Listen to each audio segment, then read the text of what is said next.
Good afternoon folks, it's Les from Orchid Species. Today we're going to be sowing some seeds from a Pleione orchid seed pod. In this case it's a green seed pod. First thing to note is that everything that you can see in the picture has been sterilised by wiping it down with IPA, including the surfaces. We're using some 10% solution of hydrogen peroxide, we've got some sterilised tools, and we're using the Orchid Species Seed Sowing Flasklettes. Now the first thing to do once you've got in this environment is put your gloves on and arm covers if you require it, and spray with IPA and give everything a good old wipe to make sure that you're as sterile as you possibly can be. And now I'm wearing arm covers because I've got quite airy arms. We don't want to get any contamination. Today we're using the Seed Sowing Flasklettes available on the link that you can see below. And we're going to, although they've already been sterilised, I'm wiping them or spraying them all over with IPA just to remind you that this needs to be done. You'll see the paper on the back changing colour, indicating that it's thoroughly wet, and we're going to rub the surface all over, including the cracks and the folds, just to make sure everything's sterile. On the inside of these packets it's already sterile, so you don't need to spray those. So we'll get these open. I've already opened some and put them to one side ready, but I just wanted to show you this to remind you what to do. These ones are clear at the bottom because they don't contain any charcoal, so we'll discard that now. Another spray down. You'll notice me spraying quite frequently throughout the process. We've got a test tube for putting the seed capsule in. This is a 10% solution of hydrogen peroxide with a single drop of tween 20, or you could use washing up liquid just to break the surface tension.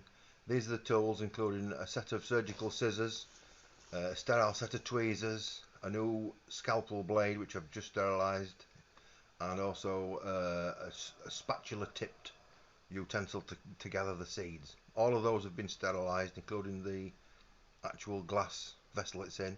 We've got the obligatory kitchen roll, which has been soaked in IPA for wiping down purposes. And this is the seed pod, and as you can see it's a green colour. It's perhaps a little bit yellow, but effectively it's green. The most important thing is that it's not actually split open, as you can see, and it's got grooves down it.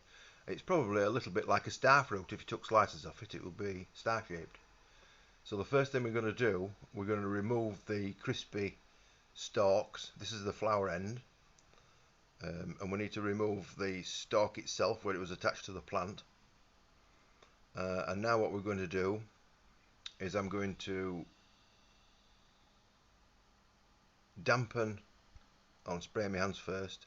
I'm going to dampen a piece of tissue paper with the hydrogen peroxide solution and give it a good wipe all over the surface of the seed. And what this is doing, this is removing any dirt particles that are stuck to it. At this stage we're not really concerned with contaminants such as bacteria and moulds and whatnot. At this point it's just a matter of getting off the dust, any spray that you might have had on, any grit, things like that. And this is really to allow the hydrogen peroxide solution to gain access to the surface of the seed pod. So the more dirt you can get off it at this stage, the more of a positive outcome you're going to get with your sterilisation. So we're giving it a good old wipe. We're getting into all the little grooves. We're wiping around that edge where the flower was. And now I'm just going to tidy that end up because there are still some little crispy bits. So we'll remove those. Now be careful when you're trimming these little crispy bits off, because you don't want to burst open the seed pod at this stage. You can remove the debris from the scissors. As you can see, there's little bits. And we can discard that paper now. Spray of the fingers because I've been touching the seed pod, which at this stage has not been sterilised yet. I'm going to spray the scissors with a little IPA just as a temporary sterilisation.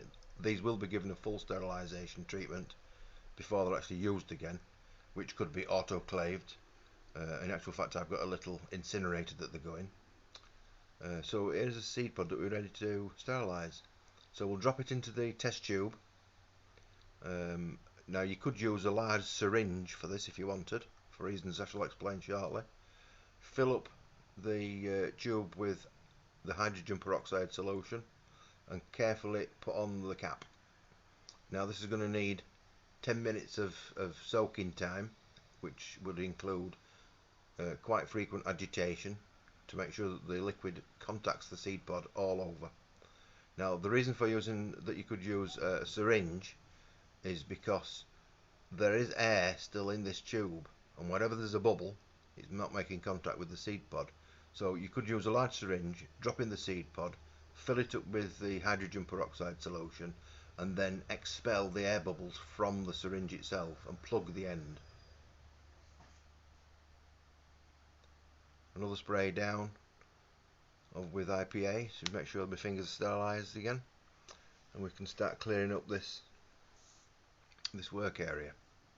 Now this is going to be agitated as such frequently over the 10-minute period. Now it's important to give it 10 minutes, which will allow the liquid to do its magic and to sterilise all of the surface, and any little bits of material that might still be stuck to it will become thoroughly soaked with the hydrogen peroxide solution and make sure it's really well sterilised. So 10 minutes have now elapsed.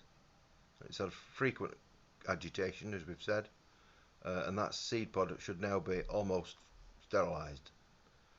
What we're going to do now is carefully remove it and place it onto the sterile paper that we've got. If you remember, that was soaked previously with IPA. We can now discard the liquid. Just wipe any spillages up. So this is the seed pod. I'm now just blotting it dry of any excess water or hydrogen peroxide solution for the next process.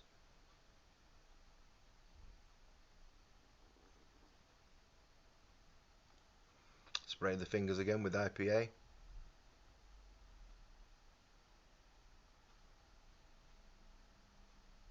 Now it's important that there's no naked flames around at this point, because we'll soon be introducing a flame into the environment and we don't want anything catching fire. So we'll grasp the seed pod by the stalk that's remaining, making sure that you've got a firm grasp of it, and we're going to spray the seed coat, the seed pod itself, with IPA.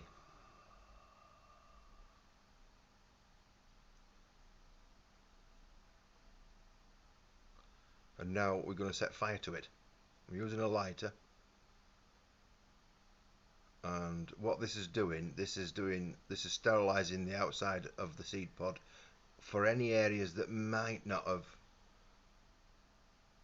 been in contact with the hydrogen peroxide solution. I'm not saying that there will be, but it's just a prevention really. Now I'm grasping the seed pod in a different area, just in case there was any contaminants under the previous tweezer mark. So we'll do this, and I'm not cooking the seed pod. It's not doing any damage to the insides, it's just the outside. And I'm making sure that the flame doesn't come in contact with that tissue paper. Otherwise it would go up. So final flaming. I like to do these 2 or 3 times. So up she goes. And this is the process that's referred to as flaming a seed pod. So that's now gone out, so I can put it down. Spray the fingers with IPA. You'll note I get through quite a bit of IPA because I'm constantly sterilising down.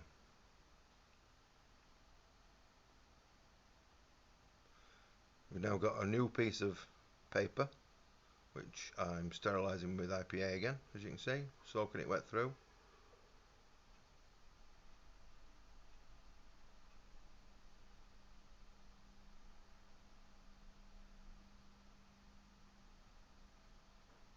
And that's because I'm now transferring it over to the sheet of glass The sheet of glass we're also going to be spraying with IPA, and then we're going to be wiping it down on all surfaces, including the edges, to remove any contaminants.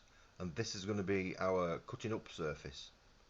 So wipe it down thoroughly with the clean piece of sterilised kitchen towel.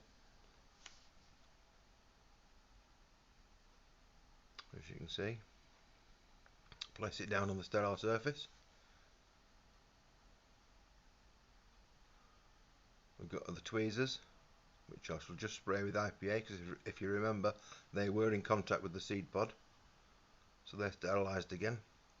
We've got the new scalpel, which I've already sterilised in the incinerator, which is the blue thing that you can see at the back with a red spot on it. That's the base of it. It gets up to about 700 degrees centigrade. So that sterilises everything. So now we're ready to begin. We place the seed pod on the glass, get a firm grasp of the end of it, or anywhere that you can grab it really, and then we're going to remove the tip where the flower was. So just slice down to expose the insides of it. As you can see, that's the tip off. And now what we need to do is split the thing open.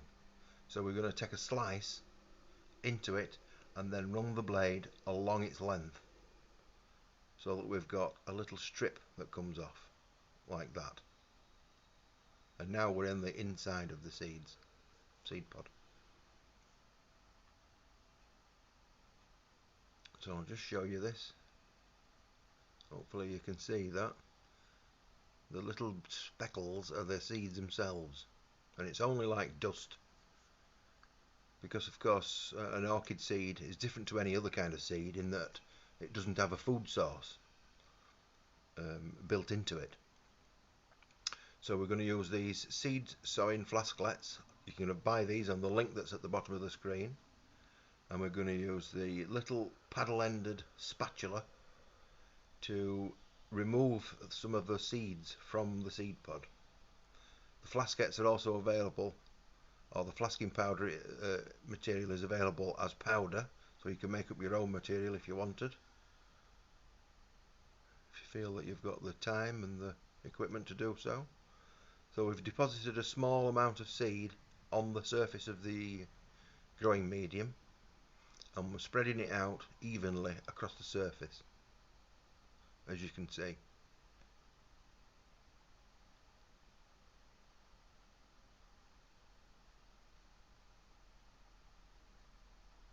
Put the cap back on, and that's the first one done. As I said, this one's clear at the bottom because it doesn't have any charcoal in the mix. It's not really necessary at this stage. You could add it. It doesn't really add anything to the cost or anything. So we'll scrape some more seeds out. I've got a little scoop of seeds and deposit those on the surface and move them around. You want to aim to get a fairly even coat of seeds all over the surface, rather than leaving them in little piles. You don't want a pile of seeds, you want an even coat all over the surface.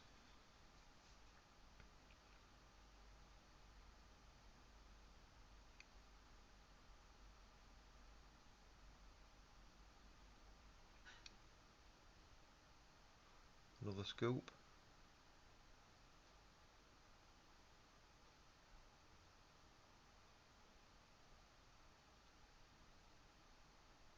As you can see, I find the easiest way of getting the seeds off the little spatula thing is to actually dip the tip into the jelly and slide it sideways, and then it sort of deposits the seed as a packet on the surface, which you can then spread out with the tip.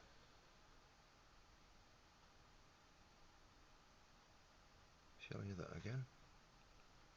You'll note that I'm also, when I take the lid off, I'm putting the lid so that it's the inside facing up, and that's because there's fresh air blowing down onto it, which is filtered air, rather than having it so that it's face down onto the surface. Even though the surface is sterilised, it's good practice not to have your inner surfaces, or it will be when you put the cap back on, You don't want those inner surfaces to have come into contact with anything like that.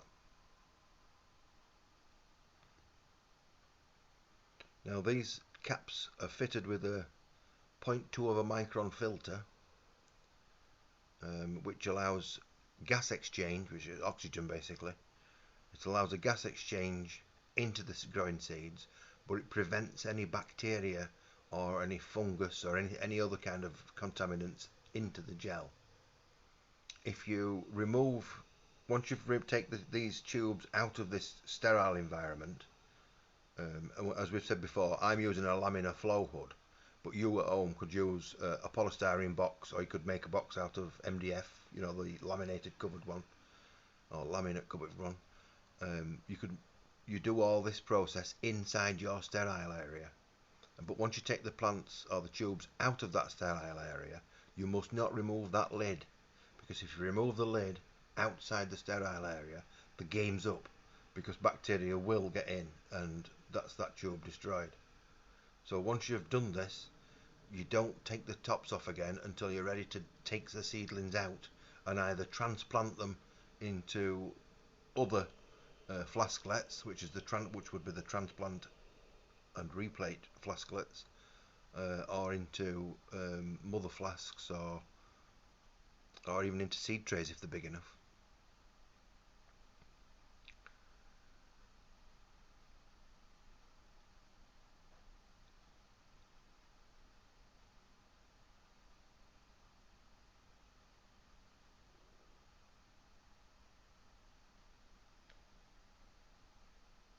Now these are Pleione seeds.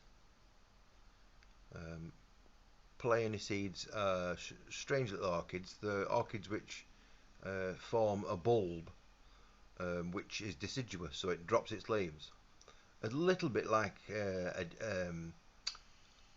gladioli, in that it grows one year and it flowers that year, and then it all disappears under the ground and you're left with a bulb. With a Pleione, it sits on the surface of the compost, or just buried in the compost, but mainly it's on the surface, and it grows and flowers the same year. But it usually produces little bulbils, as they're called, which is miniature bulbs, around the top or around the base of the plant, and that's a quicker way of reproducing that plant. It's effectively a seedling, but it's done it on its actual on the main plant itself. So you bypass the seed process. These seeds, what we're sowing today, will take approximately 3 years before they become flowering, which is quite quick for orchids. Now this is a batch I'm just testing. This is actually the replate or transplanting flasklet with charcoal in it, which is why it's black. And I'm experimenting with these few because I've been told that this is very good for germinating seeds on as well. So that's the reason we've changed colour. We're just doing a few of these. It's the same process. Scoop up some seeds, spread it out on the surface.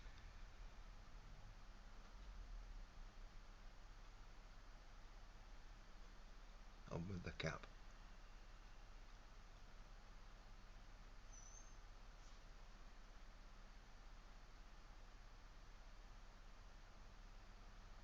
This seed pod is pretty much the same as any other orchid seed pod. They come in different sizes. Some of them are only perhaps a centimetre long. Others can be up to perhaps a foot long. If you think of a vanilla pod is only another seed pod from an orchid, and each seed pod can contain from several tens of thousands of seeds up to many hundreds of thousands of seeds. And that's because in the wild the seeds are not going to germinate usually unless they come into contact with a specific mycorrhiza, which is a form of fungi which is symbiotic to growth. In other words, the fungus produces the food that the orchid seed doesn't have, and it penetrates the cell of the orchid seed and it feeds the orchid seedling as it's growing. So that's how the orchid gets established in the first place. but the chances of the seed coming in contact with a specific fungi is very slim in the wild, and that's why they overproduce the seeds, as with most other things that overproduce. It's because the factors are against them ever actually getting to adulthood, and so they get around that by producing so many of them. Now we're just going to take these last few seeds out, and don't forget you can buy all of the stuff that we've been talking about, including the flasklettes. The flasklettes are available in seed sowing varieties. They're also available in transplant or replate varieties, and they're also available for stem cuttings, flower stem cuttings, which is referred to as multiplication. Now these seeds will take probably, I don't know, up to 6 months or perhaps more before they start to show any signs of real growth. Within a couple of months you should see a green tinge to the surface as they start to germinate. Anyway, I hope you enjoyed that. Don't forget, look at the other videos and visit our website, orchidspecies.co.uk.